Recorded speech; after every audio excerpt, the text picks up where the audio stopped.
بلغنا رمضان. السلام علیکم ورحمۃ اللہ وبرکاتہ.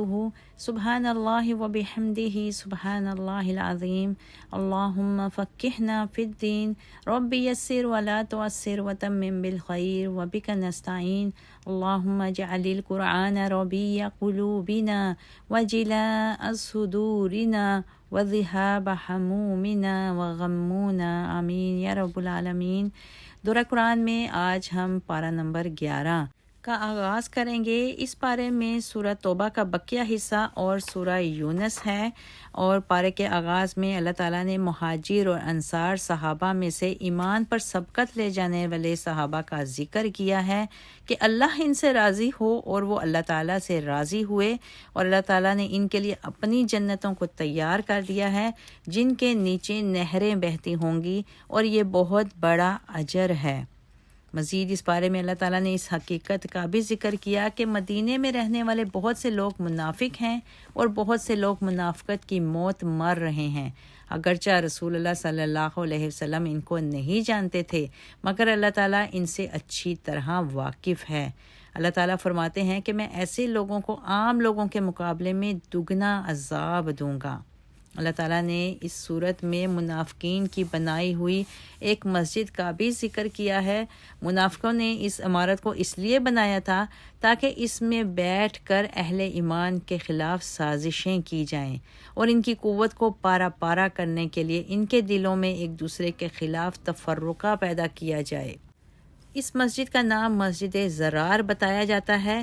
جب منافقین نے یہ مسجد اس عمارت کو بنا لیا تو اس عمارت کو ایک سماجی اور مذہبی حیثیت دینے کے لیے رسول اللہ صلی اللہ علیہ وسلم کو دعوت دی کہ ہم نے کمزوروں، بیماروں اور موسم کی شدت سے بچنے کے لیے ایک مسجد بنائی ہے، آپ وہاں تشریف لائیں اور نماز ادا کریں. نبی کریم صلی اللہ علیہ وسلم اس وقت تبوک کے لیے روانہ ہو رہے تھے، اس لیے آپ صلی اللہ علیہ وسلم نے تبوک سے واپسی تک اس دعوت کو موقوف کر دیا.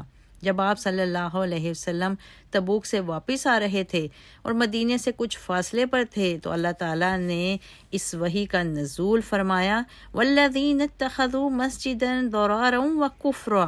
وہ لوگ جنہوں نے اسلام کو نقصان پہنچانے، کفر کی باتیں کرنے اور مسلمانوں کے درمیان تفریق کو پیدا کرنے کے لیے ایک مسجد بنائی ہے تاکہ وہ ان لوگوں کے لیے ایک مرکز بنے جو پہلے سے ہی اللہ اور اس کے رسول کی مخالفت کرتے رہے ہیں، اور وہ ضرور قسمیں کھا کھا کر تمہیں کہیں گے کہ ہم نے تو صرف بھلائی کی نیت کی تھی، اور اللہ تعالیٰ گواہی دیتا ہے کہ بے شک وہ جھوٹے ہیں. اس وحی کے نازل ہونے کے بعد رسول اللہ صلی اللہ علیہ وسلم نے اپنے 2 صحابہ کو بھیجا جنہوں نے مسجد کے نام پر بننے والی اس عمارت کو جلا دیا. اللہ تعالیٰ نے اس کے بعد اپنے حبیب صلی اللہ علیہ وسلم پر وحی کا نزول فرمایا کہ آپ اس مسجد میں کھڑے ہوا کریں جس کی بنیاد تقوی پر رکھی گئی ہے، اور جس میں ایسے لوگ موجود ہیں جو طہارت اور پاکیزگی کو پسند کرتے ہیں، اور بے شک اللہ تعالیٰ طہارت اختیار کرنے والوں سے محبت کرتا ہے. یہ مسجد مسجد نبوی کی طرف اشارہ تھا. یہاں سے یہ بات بھی ثابت ہوتی ہے کہ اعمال کا دار و مدار نیتوں پر ہے، اور کوئی عمل اس وقت تک درست نہیں ہو سکتا جب تک اس کو کرنے والے کی نیت درست نہ ہو. اس کے بعد اللہ تعالیٰ نے اس بارے میں یعنی سورہ توبہ میں غزوہ تبوک میں منافقین کا طرز عمل بتایا ہے. اللہ تعالیٰ نے ان منافقین کا ذکر کیا ہے جو بغیر کسی سبب کے جنگ تبوک میں شریک نہ ہوئے. ان منافقوں کے ذہن میں یہ بدگمانی موجود تھی کہ مسلمان تبوک کے محاذ پر شکست سے دوچار ہوں گے. اللہ نے اہل ایمان کی مدد فرمائی اور اپنے فضل خاص سے ان کو فتح یاب فرما دیا. اللہ تعالیٰ نے پیشگی اپنے نبی کو اس بات کی اطلاع دی کہ آپ ان کے پاس واپس پہنچیں گے تو وہ آپ کے سامنے عذر پیش کریں گے. اللہ نے اپنے پیارے حبیب صلی اللہ علیہ وسلم پر وحی نازل کی کہ آپ کہیں کہ بہانے نہ بناؤ، ہم تم پر یقین نہیں کریں گے. اللہ نے تمہاری خبریں ہم تک پہنچا دی ہیں، اور آئندہ بھی اللہ اور اس کے رسول صلی اللہ علیہ وسلم تمہاری حرکتوں پر نظر رکھیں گے. پھر تم اس ذات کی طرف لوٹائے جاؤ گے جو حاضر اور غائب سب کا جاننے والا ہے، تو وہ تمہیں تمہارے اعمال کی اصلیت سے آگاہ کرے گا. اس سورہ میں اللہ تعالیٰ نے ان 3 مومنوں کا بھی ذکر کیا جو غزوہ تبوک سے سستی کی وجہ سے پیچھے رہ گئے تھے۔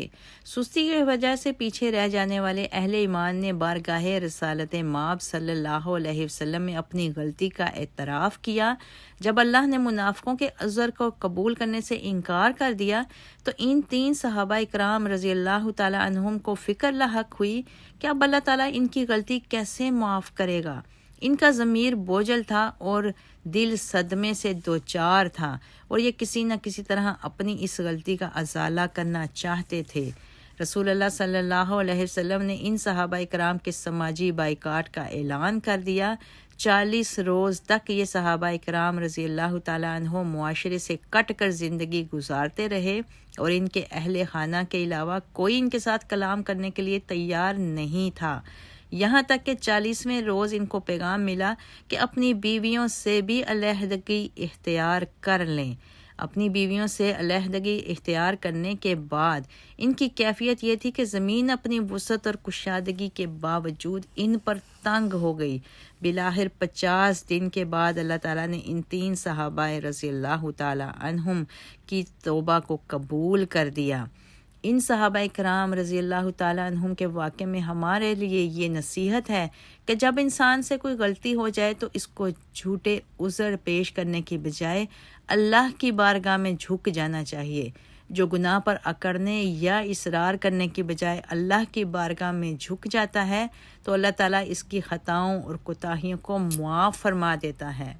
اس بارے میں اللہ تعالیٰ نے اس بات کا بھی ذکر کیا ہے کہ نیکی کرنے والوں نے اگر اللہ کی راہ میں کوئی چھوٹی بڑی رقم خرچ کی یا کسی وادی کو طے کیا تو اس عمل کو ان کے نامہ اعمال میں لکھ دیا گیا ہے تاکہ اللہ تعالیٰ ان کے کاموں کا ان کو اچھا بدلہ دے۔ اس کے بعد اس بارے میں صحابہ اکرام کی سخاوت کا ذکر کیا گیا ہے۔ رسول اللہ صلی اللہ علیہ وسلم نے غزوہ تبوک کے موقع پر صحابہ اکرام رضی اللہ تعالیٰ عنہم سے مالی تعاون کا تقاضا کیا تو حضرت عثمان غنی رضی اللہ تعالیٰ عنہ نے 700 اونٹ ماں ساز و سامان اللہ کے راستے میں خرچ کر دیے تھے۔ حضرت عمر رضی اللہ تعالیٰ عنہ نے اپنے مال کا نصف حصہ اللہ کے راستے میں وقف کر دیا۔ حضرت عمر رضی اللہ تعالیٰ عنہ پر امید تھے کہ اہل ایمان میں سے آج کوئی ان پر سبقت نہ لے کر جا سکے گا، لیکن جناب ابوبکر صدیق رضی اللہ تعالیٰ عنہ نے اپنا سارا مال رسول اللہ صلی اللہ علیہ وسلم کی خدمت میں پیش کر دیا۔ رسول اللہ صلی اللہ علیہ وسلم نے پوچھا، گھر میں کیا چھوڑ کر آئے ہو؟ تو جناب ابوبکر صدیق رضی اللہ تعالی عنہ نے جواب دیا، گھر میں اللہ اور اس کے رسول صلی اللہ علیہ وسلم کی محبت کو چھوڑ کر آیا ہوں۔ اس بارے میں اللہ تعالیٰ فرماتے ہیں کہ بے شک اللہ نے مومنوں سے ان کی جانوں اور مالوں کے بدلے جنت کا سودا کر لیا ہے، اور وہ اللہ کے راستے میں جہاد کرتے ہیں، اللہ کے دشمنوں کو مارتے ہیں اور خود بھی اللہ تعالیٰ کے راستے میں قتل ہو جاتے ہیں۔ اللہ تعالیٰ نے اس تجارت کو انتہائی فائدہ مند تجارت قرار دیا ہے۔ مزید اس بارے میں اللہ تعالیٰ نے صحابہ اکرام رضی اللہ تعالیٰ عنہم کے بعض امتیازی اوصاف کا بھی ذکر کیا ہے۔ اللہ تعالیٰ فرماتے ہیں کہ صحابہ اکرام رضی اللہ تعالیٰ عنہم توبہ کرنے والے، اللہ تعالیٰ کی عبادت کرنے والے، اللہ کی حمد کرنے والے، زمین میں پھرنے والے، اللہ کے سامنے جھکنے والے، اس کی بارگاہ میں سجدہ کرنے والے، نیکی کا حکم دینے والے، برائی سے روکنے والے اور اللہ تعالیٰ کی حدود کی حفاظت کرنے والے تھے، اور ایسے ہی مومنوں کے لیے خوشخبری ہے۔ اس بارے میں اللہ تعالیٰ نے اہل ایمان کو نصیحت کی ہے کہ اہل ایمان کو اللہ سے ڈرتے رہنا چاہیے اور سچوں کا ساتھ دینا چاہیے انشاءاللہ تعالیٰ۔ مزید اس بارے میں اللہ تعالیٰ نے دینی علم کو بھی فرض کفایہ قرار دیا اور ارشاد ہوا کہ تمام مومنوں کے لیے ضروری نہیں کہ اپنے آپ کو دینی تعلیم کے لیے وقف کر دیں، بلکہ مسلمانوں کو چاہیے کہ ہر گروہ میں سے کچھ لوگ اپنے آپ کو دینی تعلیم کے لیے وقف کریں تاکہ جب وہ اپنی قوم کی طرف واپس پلٹیں تو ان کو اللہ تعالیٰ کے عذاب سے ڈرا سکیں، اور ہر گروہ میں سے ایک شخص دین کا علم ضرور سیکھے اور باقی لوگوں تک اس علم کو پہنچائے انشاءاللہ۔ سورہ توبہ کے آخر میں اللہ تعالیٰ نے رسول کریم صلی اللہ علیہ وسلم کی صفات کریمہ کا ذکر کیا کہ تم میں سے ایک رسول تمہارے پاس آیا جو کافروں پر زبردست ہے اور مسلمانوں پر لالچ رکھتا ہے کہ وہ جنت میں چلے جائیں، اور مومنوں پر رحم کرنے والا ہے۔ پس اگر مومن رسول اللہ صلی اللہ علیہ وسلم کی ذات اور ان کے پیغام سے روح گردانی کریں تو اعلان فرما دیجئے کہ میرے لیے اللہ کافی ہے، جس کے سوا کوئی معبود نہیں، اسی پر میرا بھروسہ ہے اور وہ عرش عظیم کا پروردگار ہے۔ اس کے بعد سورہ یونس کا آغاز ہوتا ہے، جس میں اللہ تعالیٰ ارشاد فرماتے ہیں کہ کیا انسانوں کے لیے یہ تعجب کی بات ہے کہ انہی میں سے ایک مرد پر وحی کو نازل کیا گیا جو اللہ تعالیٰ کے وحی کے ذریعے ان کو ڈرائے۔ اس کے بعد اللہ تعالیٰ فرماتا ہے کہ اللہ تعالیٰ نے سورج اور چاند کو روشنی عطا کی اور چاند کی منازل کو بھی طے کیا تاکہ تم اس کے ذریعے سے سالوں اور مہینوں کا حساب لگاؤ۔ اس بارے میں اللہ تعالیٰ نے یہ بھی بتایا کہ بے شک زمین اور آسمان کی تخلیق اور رات اور دن کے آنے جانے میں اللہ تعالیٰ کا ڈر رکھنے والوں کے لیے نشانیاں ہیں۔ آیت 87 میں اللہ تعالیٰ نے بتایا کہ جن لوگوں کو اللہ تعالیٰ سے ملاقات کی امید نہیں اور وہ دنیا کی زندگی سے راضی اور مطمئن ہیں اور وہ اللہ تعالیٰ کے احکامات سے غافل ہیں، ان لوگوں کا ٹھکانہ اپنے افعال کی وجہ سے جہنم کی آگ ہے، اور وہ لوگ جو ایمان لائے اور انہوں نے نیک عمل کیے ان کو ان کا پروردگار نعمتوں والے باغات دے گا جن کے نیچے نہریں بہتی ہوں گی۔ اللہم انا اسألک جنت الفردوس واعوذ بک من النار، آمین۔ سورہ یونس میں اللہ تعالیٰ نے نبی کریم صلی اللہ علیہ وسلم کو یہ بھی کہا کہ آپ ان کافروں سے پوچھیں کہ کون ہے جو تمہیں زمین اور آسمان سے رزق دیتا ہے، کون ہے جو سماعت اور بصارت کا مالک ہے، اور کون ہے جو مردوں سے زندوں کو اور زندوں کو مردوں سے پیدا کرتا ہے، اور کون ہے جو جملہ امور کی تدبیر فرماتا ہے۔ تو کافر جواب میں کہتے ہیں کہ اللہ نے کہا اے حبیب آپ ان کو کہہ دیجئے پھر تم کیوں تقوی اختیار نہیں کرتے؟ اللہ اپنی ذات کے بارے میں ارشاد فرماتا ہے کہ پس یہی تمہارا سچا پروردگار ہے اور حق کے بعد گمراہی کے سوا کیا ہو سکتا ہے۔ اس کے بعد اس بارے میں اللہ تعالیٰ نے قرآن کو شفا قرار دیا اور اللہ تعالیٰ نے بنی نوع انسان کو مخاطب ہو کر کہا کہ اے لوگو تم تک تمہارے رب کی نصیحت آ پہنچی ہے جو شفا ہے سینے کی بیماریوں کے لیے اور ہدایت اور رحمت ہے اہل ایمان کے لیے۔ اے حبیب صلی اللہ علیہ وسلم اعلان فرمائیں کہ اللہ کے فضل اور اس کی رحمت سے اہل ایمان کو خوش ہو جانا چاہیے، اور یہ قرآن ہر اس چیز سے بہتر ہے جس سے تم اکٹھا کرتے ہو۔ مزید اللہ تعالیٰ نے یہ بھی بیان فرما دیا کہ خبردار اللہ کے دوستوں پر نہ کوئی خوف ہوگا اور نہ کوئی غم، اور ان کی نشانی یہ ہے کہ وہ ایمان والے اور تقوی اختیار کرنے والے ہوں گے۔ اللہ تعالیٰ نے حضرت موسیٰ علیہ السلام اور فرعون کا بھی اس بارے میں ذکر کیا۔ اللہ تعالیٰ نے فرعون کے جاہ و اقتدار کا ذکر کیا اور فرمایا کہ اس کے خوف کی وجہ سے بنی اسرائیل کے لوگ ایمان لانے سے کتراتے تھے۔ بنی اسرائیل کے لوگوں کا خوف اور مرعوبیت دیکھ کر حضرت موسیٰ علیہ السلام نے اللہ کی بارگاہ میں دعا مانگی کہ اے ہمارے پروردگار تو نے فرعون اور اس کے مصاحبوں کو دنیا کی زینت اور مال عطا کیا ہے تاکہ وہ لوگوں کو تیرے راستے سے برگشتہ کر دیں۔ اے پروردگار تو ان کے مال اور دولت کو نیست و نابود فرما اور ان کے دلوں کو سخت بنا تاکہ اس وقت تک ایمان نہ لائیں جب تک وہ دردناک عذاب کو نہ دیکھ لیں۔ اللہ تعالیٰ نے جناب موسیٰ علیہ السلام کی دعا کو قبول فرما لیا اور ہر طرح کا عذاب دیکھنے کے باوجود بھی فرعون ہدایت کو قبول کرنے پر آمادہ نہ ہوا، یہاں تک کہ جب موسیٰ علیہ السلام بنی اسرائیل کے لوگوں کو لے کر نکلے تو اس نے بھی اپنے لشکر سمیت ان کا تعاقب کیا۔ جب موسیٰ علیہ السلام سمندر پار کر گئے تو اللہ نے سمندر کی لہروں کو آپس میں ملا دیا اور فرعون سمندر کے وسط میں غوطے کھانے لگا۔ اس حالت میں فرعون نے پکار کر کہا میں ایمان لایا کہ کوئی معبود نہیں اس کے سوا جس پر بنی اسرائیل ایمان لائے، اور اب میں فرما برداروں میں سے ہوں۔ اللہ تعالیٰ نے فرعون کے ایمان کو قبول کرنے سے انکار کر دیا اور کہا کہ کیا اب ایمان لائے ہو؟ اس سے پہلے تک تو نافرمانی کرنے اور فساد برپا کرنے والوں میں سے تھے، تو آج ہم تیرے جسم کو سمندر سے نکال لیں گے تاکہ تو اپنے بعد میں آنے والے لوگوں کے لیے اللہ کے عذاب کی نشانی بن جائے، اور بہت سے لوگ ہماری آیات سے غافل ہیں۔ اس واقعہ سے امت مسلمہ کو نصیحت حاصل ہوتی ہے کہ انسان کو دنیا اور اقتدار کے نشے میں اندھے ہو کر اپنے انجام اور آخرت کو فراموش نہیں کرنا چاہیے، اس لیے کہ اللہ کی پکڑ بڑی شدید ہے۔